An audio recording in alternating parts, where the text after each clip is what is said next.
yangi yilni boshlanishiga bir qisqacha bir 5 minut deganimiz bor. Agar qarshi bo'lsangiz shuni bir tanishtirib o'tamiz.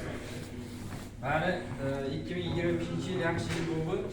2026-yil mana shu 2025-yilda hammaga omadli yaxshi yil kelsin. Avvalambor yangi yil bilan hammalaringizni tabriklayman. Ko'pchilik yangi yil bilan.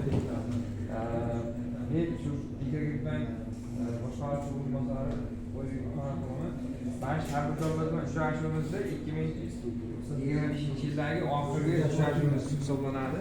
Bugungisi sizlarga sihat salomatlik, oilaviy va mana tadbirkorlik qilishda 2026-yilda rivojlar tilayman.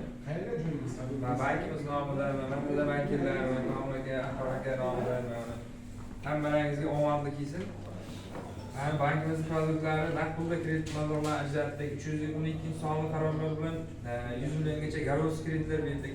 Yanada 2026-yilda mana nasib bo'lsa oilaviy tadbirkorlik 312 sonli qaror naqd pulda kreditlarimiz boshqa yoshlarga 60 sonli qaror bilan kreditlarimiz kelgan. Hozir 2026-yilda sizlarni nasib bo'lsa shu tadbirkorlik qilishda sizlarni qo'llab-quvvatlaymiz.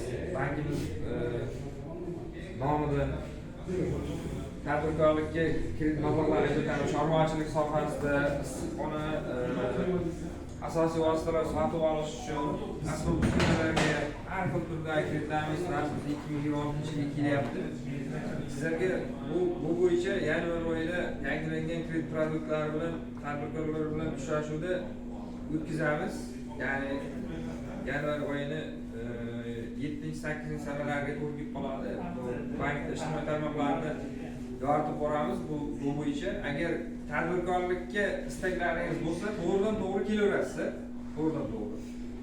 Avval oilaviy tadbirkorlikdan kredit olgan bo'lsangiz, endilikda 100 milliongacha garovsiz 312 sonli qaror bilan 21% dan kredit olishingiz mumkin bo'ladi.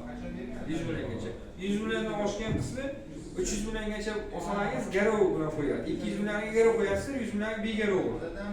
Menimcha 300 million bilan normalde tadbirkorlikni bir yo'lga solsa bo'ladi.